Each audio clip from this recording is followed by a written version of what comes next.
Greetings and welcome to another Jah9 Interviews podcast, recorded once again on the unceded lands of the Wurundjeri and Boon Wurrung people of the Kulin Nation. Respect where respect is due to the traditional owners and custodians of these lands. This episode features an interview with the singer and dub poet Jah9, recorded in Kingston back in 2012. This interview was recorded at the apartment of veteran selector and producer Rory Stonelove, who was working with Jah9 at the time, and encouraged me to speak to her. I knew of her already, but back then she hadn't been releasing music very long, and I only really knew a few of her songs. I was glad I did this one though. She was a pleasure to talk to, and it was great to watch her career really take off in subsequent years. As always, I'm presenting this interview as recorded, from the time I hit record right up until the time I hit stop, even including my pre-interview spiel at the start. So no long talking from me, just straight into another one. Jah9 interviews Jah9, July 2012 in Kingston, Jamaica.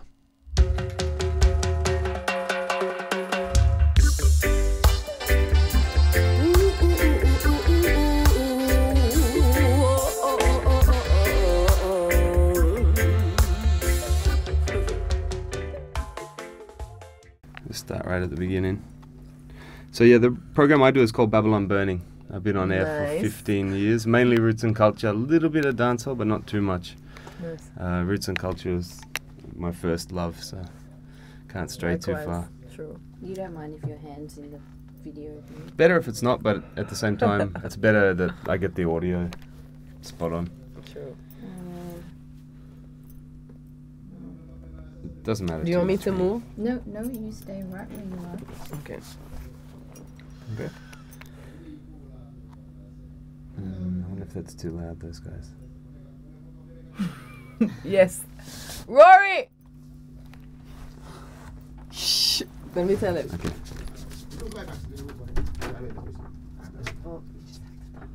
Sorry. Is he on the phone? Yeah. Okay. He talks like that because he's a sound man. So. Oh yeah, he's blown his eardrums a long time ago. Jesse yells too. Yep, on the phone especially. Okay, I just need to keep this in between us. Okay. You good?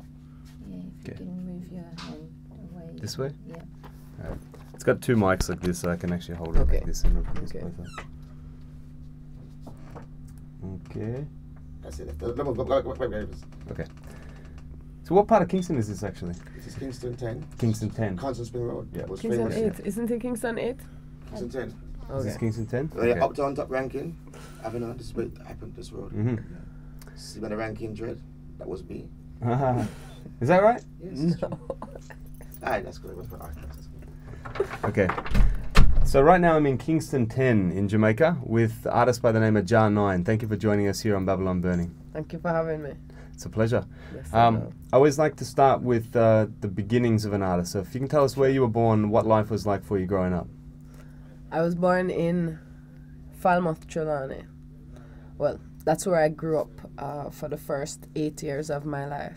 I'm a pastor's daughter. Okay. Yeah. And my mother was a teacher. So, educators. And in those days, a country pastor is a different thing from a city pastor. Meaning he would be very involved in the community and he had a good relationship with the people around and, so I grew up seeing, good traditional examples. Falmouth is a very traditional part of Jamaica. A lot of old Georgian buildings, a lot of old people, children had respect for elders, that kind of thing. That's how I grew up. I left there when I was 8 and came to Kingston. Kingston is a different culture from Falmouth. They're the opposite ends of the island, and it was a little bit of culture shock just coming in, and things were way more relaxed and people weren't as close. So I spent a lot of time just introspecting, even as a little girl. I lost my brother when I was like the year that we came to Kingston. Okay. So that kind of experience, moving and then that kind of tragedy kind of really put me inside myself. So I was writing a lot since I was young. I was reading when I was young, so I was writing early. And I wrote poetry, even for my brother's funeral and so I was always writing. But I was always singing as well. Okay. I'm like third generation singer. My mother, my sister, my grandmother sang in church and so on. So the whole experience of singing and learning harmony and learning hymns and, it really played a big part in my musical growth. So when I came to Kingston, I joined my school choir. Went to high school, joined the school choir. Went to university, joined the choir, the chorale, and church choirs constantly. And I would be singing all the parts, learning all the parts, directing if the director wasn't there. So I had an ear for it. I took for granted everybody could sing, and you know. But, you know, I learned a lot about music from just the actual practice of it and singing it. And it was mostly traditional music and gospel music that I would sing. You know what I mean? Latin music, like the music they'll teach you in a choir. Okay. But I listened widely to instrumental dub and jazz and like music that was unrelated to what I was singing. Right. And then there was the poetry that was also separate from the music. But when I was in university, I think what really pulled everything together is as I started to grow and read more about my culture and more about, you know, even Rastafari, that things really came together. And then I started to put my poetry on dub instrumentals because they gave me a lot of space. You know, dub is a lot of open space to just put, and my lyrics were always very wordy because it's from the poetry background. So I just started to experiment and started to let people hear what I was experimenting with, and just the response was like, whoa. So I was like, cool, I can do this. This is easy. And at the same time I was working, you know, on a plantation in corporate Jamaica. And I was good at my job and I was doing really well, and they wanted to continue to promote me up the ranks, but it just, I wasn't feeling that. And I mean, my body started to tell me that I just always had sinus issues or headaches or something. So it's like, you know, when the divine is speaking to you to tell you to move. And I just heeded the call to just exit. Right. And fortunately, I was working at the time also in the music with like Siretsi Small and Sheldon Bernard. And through that collaboration, because they're like heavily jazz influenced, and Sheldon introduced me to Barris Hammond. He plays keys and is kind of like a musical director for Harmony House, and he let Barris hear the music, and Barris invited me for a conversation, and that conversation led to me putting a record together with him. So I put like 12 tracks together, and they're all in post-production now, waiting. But at the same time, I met Rory, and being able to connect with him on the level where he was just straight roots music, and that's really where my love was. The record I was doing with Barris was very musical, more of the jazz influence, which I loved also, but I think because of where I was, even in my spiritual journey, the roots music was just calling to me. And it was an easier process to work with a producer who was not also an artist. So, you know what I mean, he could really put his energies into me. Yep. And here we are. So how did you come to meet Rory to start with? Like, well, Gabriel Selassie is who really introduced me to instrumental dub. Okay. He has a house up in the mountains, and every Sunday night he would play dub music like all night. And I had a friend who would always go by there, and he told me, oh, come over and hear what's going on. I didn't even know Gabriel at the time. I was at this man's house, just catch up beside him, soundbox, just listening to dub. And because of the open spaces, I found myself just flowing on these rhythms. And I could sing as loud as I wanted because nobody could hear me.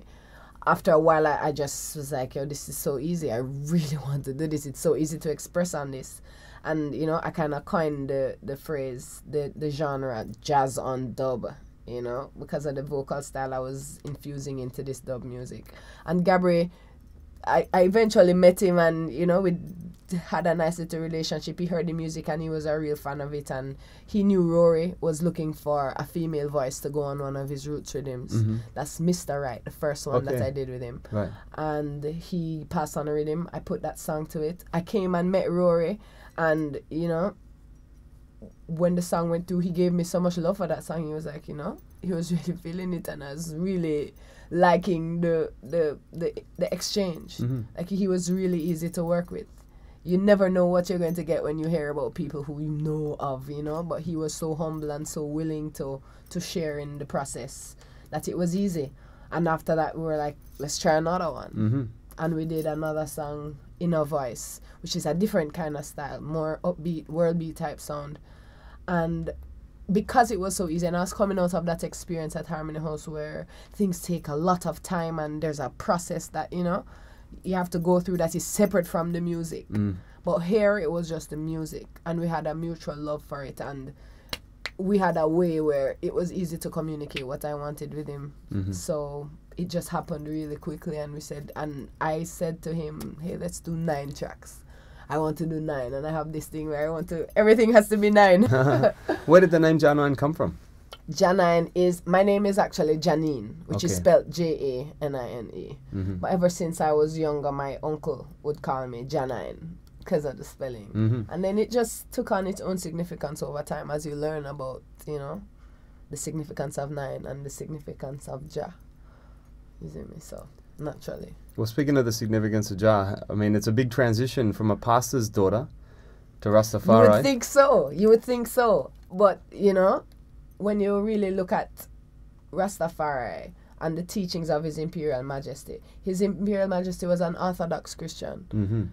That is different from, the religion that is passed down through Catholicism. That is original Ethiopian Orthodox, which is the first Christian church. And that's not like, you know, a lot of ceremony and rites and rites. That is within your heart. And His Majesty's teachings kind of pushed me back toward traditional reading the word and understanding it in a particular way, and the way that you live and all of these things. So these are concepts that are very similar to what I grew up hearing and learning. And my father, before I was born, like the year that I was born, he left Porus, which is in Manchester, to move to Trelawney. And the people in Porus knew him as the Rasta pastor, because he would always be with the Rasta man on the Rasta man football team. You know what I mean? When I go back to Porus, I don't know that life, but I hear people talk about him in that way.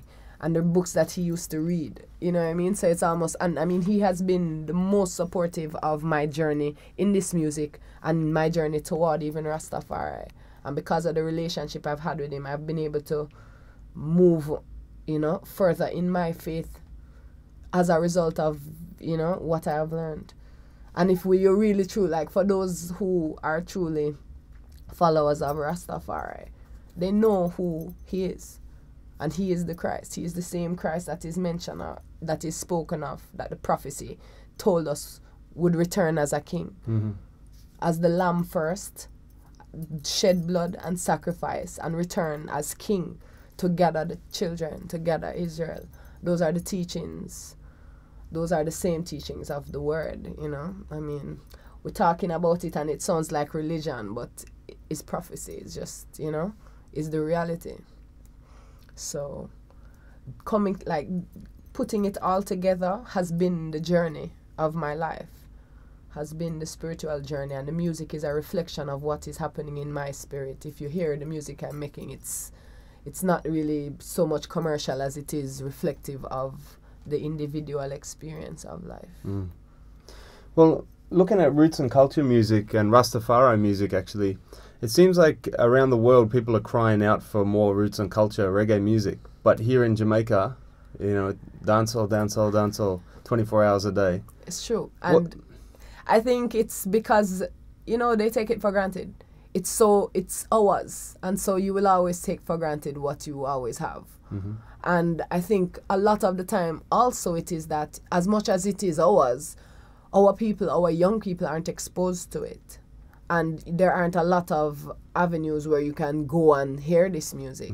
So it's all parked in some vault somewhere. And the only people who are really appreciating it are the people who are, you know, taking it away and are listening to it and are studying it and are gaining from it constantly. But here, there's the tradition has changed. And I mean, Jamaica is always about creating this music, you know. So when they move away from the traditional way of creating the music, then the music is going to change. Because roots music and Rastafari music come out of the struggle. The struggle has changed. The fights have changed. And so there's no longer, it's not hard to get into a studio anymore. Anybody can have a studio in their house on a computer. Yep. And if you don't have anything to fight for, then you're just going to sing about what you see. And then with the media, if you think about all of the different influences and distractions that the youth have now versus back in the day when they were making music and really connecting with just Jamaica, the land and the beauty and what was around them and the spiritual essence of the land. It's a different world. So you can't even blame the youths, you know what I mean? It's just the reality of life, it's just the cycles of life. But there is a resurgence because there are some of us who have always held on to it. What is great for me is that during that time when I would have been influenced by the dancehall culture, I was in church. I was not going to Stone Love session. I never know nothing about dancehall music. So it's like I just skipped a generation of the music, and when I really went back into the music, it was right back to roots music. So, you know, that's me, and that's the story of a lot of ones too. Them just love roots music. Like, that is the essence of it. The drum and bass, the bingy drum, like, you can't help but feel that. And so I don't think that it's that they aren't even as interested. I think it's that them just don't know. You know, I went to a session first night, as I was telling you, and the ones them, when they heard the music, you know, when the right selector is playing and knows, because selecting is a science too, and it's a way to really evoke emotion, just like the preachers do it and the politicians do it, the selectors know how to do it too. And when, you know what I mean, that selector, when Rory was putting those songs together, I watched the crowd, I watched the energy lift and rise, and I watched the people become alive. And those are people who are not listening to that music all the time. But when you give it to them, it does its work, because it is for healing.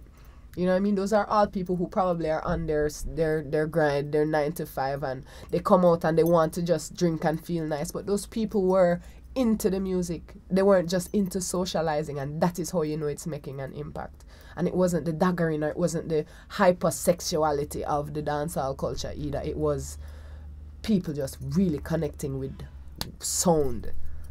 And then you have music from ones like Bob Marley. Everybody loves Bob Marley, but ones don't really remember the essence of Bob Marley's message was love, and was, I mean, as much as him have the revolutionary music, it was love, and it was that Hail Selassie is the Almighty. You know what I mean? So when you listen to the music of those who have those messages, that is where you find the real essence of roots music. That is what I have found. You know. What about poetry? I mean, poetry has a long history in Jamaica, and you have people like Muda Baruka, you know, that have been famous for many years. True. So what about fitting into that tradition, the poetry side of things? That's the tradition that I started with. I was known as a poet before, even as a singer, like on the entertainment, so to speak, scene. Because I would write and I would just, you know, it wasn't so much dub poetry for me though. It was traditional poetry. But I was exposed to the dub poetry because it was just one scene. It was one poetry scene. And that's where you kind of, you hone, you know, the ability to write what you feel and to pull from your experiences. So the process of writing is, for me, about poetry. And so Muta Baruka is one. I mean, you have ones like Dingo. You have a lot of young poets coming up now. You have the older ones like Oko Onora. And these people, when you see them expose themselves with their work like that, it inspires you to do the same. It enlivens you even without music. And you have ones like Mbala, who plays like 20 different percussion instruments with all of his body while he's doing his poetry. And all of that is just, I mean, evidence of how alive these people are and full to the brim, you know what I mean? And that is really inspiring. That is really inspiring. I have a show in the UK in a couple weeks that will feature myself and Muta Baruka and the Abyssinians and Linton Kwesi Johnson. Wicked. Sounds like one hell of a show. Trust me. I am most honored to be in. But you look at that show now, and then you look at, there are like 8 or more different days of shows. And you have shows where you have the dancehall acts, you have some reggae acts, and you have, you know what I mean? And you know that those shows are going to get at, well, you can't really know because this is the UK. I've never been to the UK, so I might very well be surprised. But if I look at that lineup and I superimpose it into Jamaica, my night would probably get the least people, you know what I mean? as opposed to the nights with Damian Marley and Taurus Riley and all of these things. And no discredit or disrespect to those artists who do their work too, but I'm very honored that they've placed me among the poets. You know, that is, and it's dope music. Yeah, definitely roots. So what does the future hold? What do you have in store for us? Well, more music, and in addition to music, because the album is coming out in November of this year, Pray Jah. And the single New Name, I don't know if you've heard it, we'll let you hear it. And I've heard it. You've heard it, right. So that is the title of the album as well. And we're pushing that single in particular, and we've done the video for it, and we are just trying to get that word out, and everything else, just send that along with it.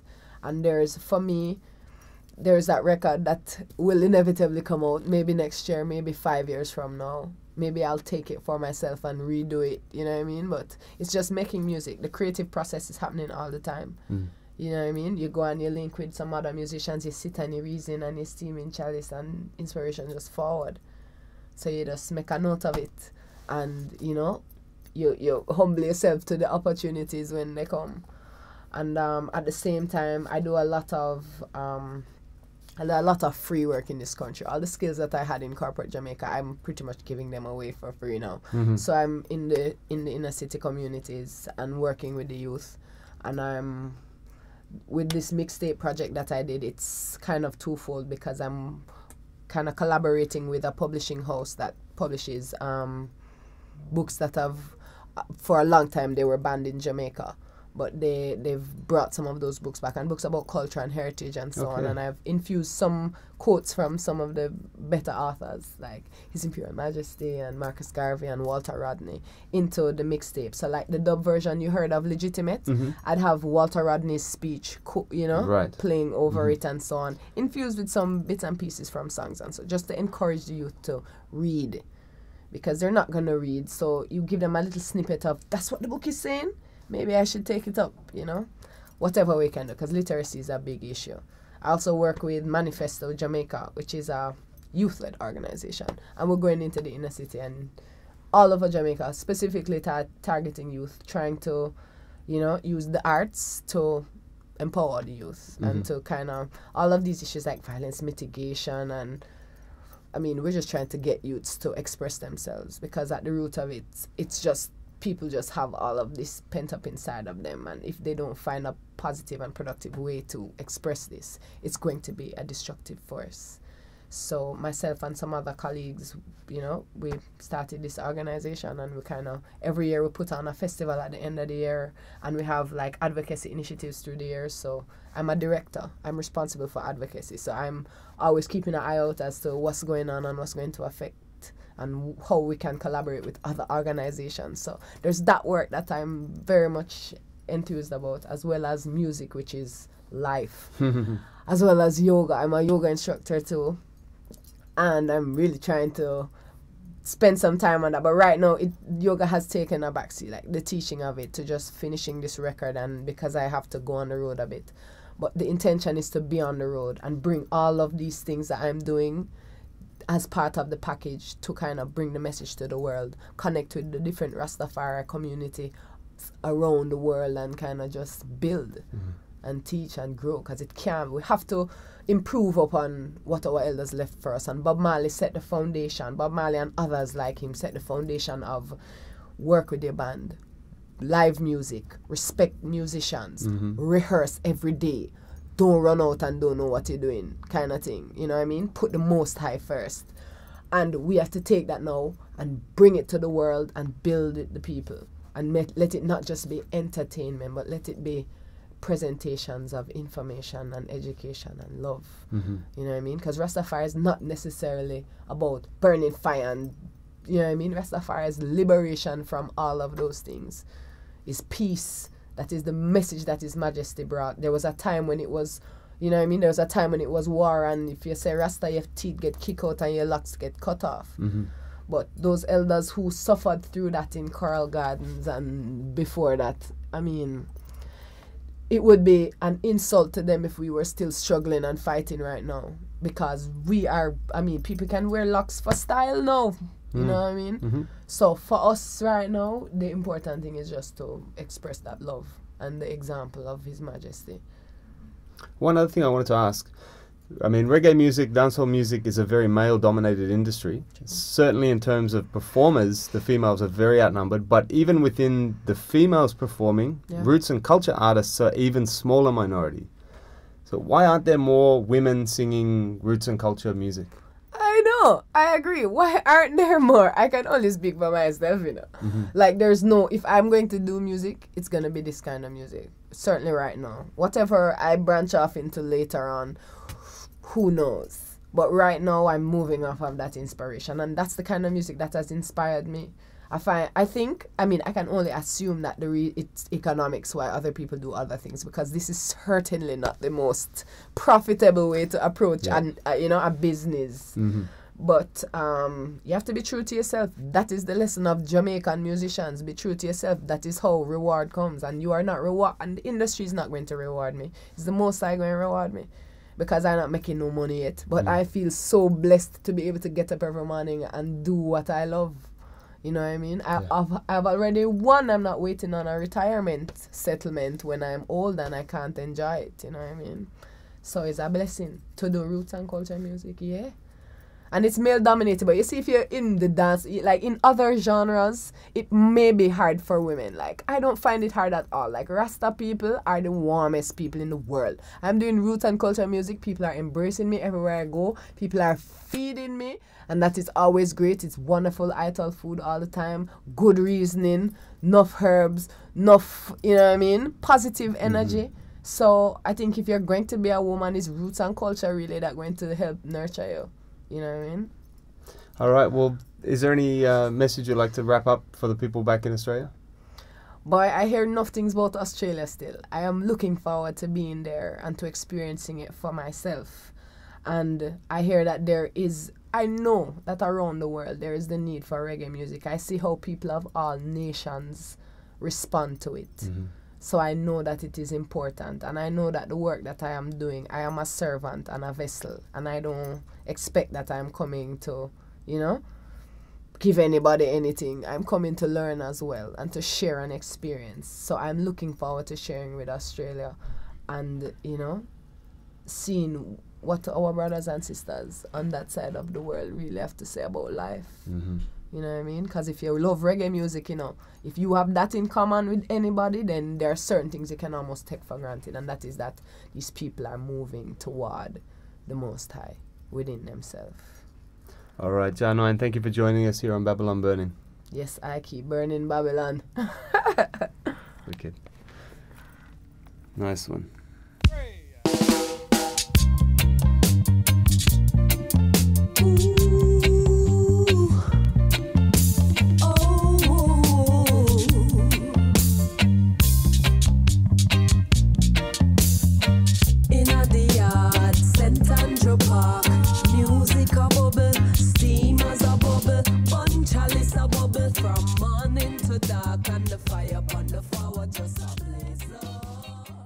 Jah9 speaking to me from the apartment of Rory Stonelove, Kingston 10, Jamaica, back in 2012. Interestingly, I don't believe those early recordings with Beres Hammond's Harmony House label ever were released. I think she realised that was a possibility even back then, as she didn't sound 100% happy with them.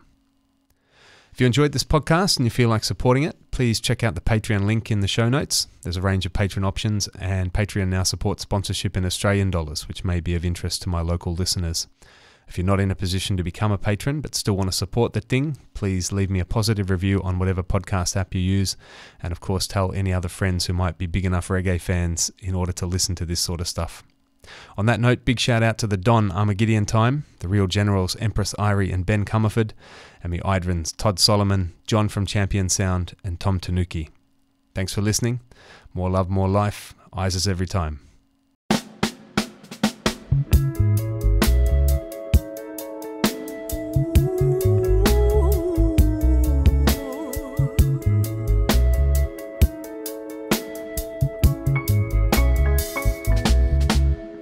I am the keeper of the gate, a seer of the way, a seeker of the fullness in the future of the clay. These hands are rough and the purpose to create from a mind unconfined that is designed to calculate, intuiting of the essence, awareness of the presence of the whole beyond each individual part. Master of the mind space, mason of the landscape, with intelligence she access from the heart. A spiritual woman is the greatest threat to the status quo.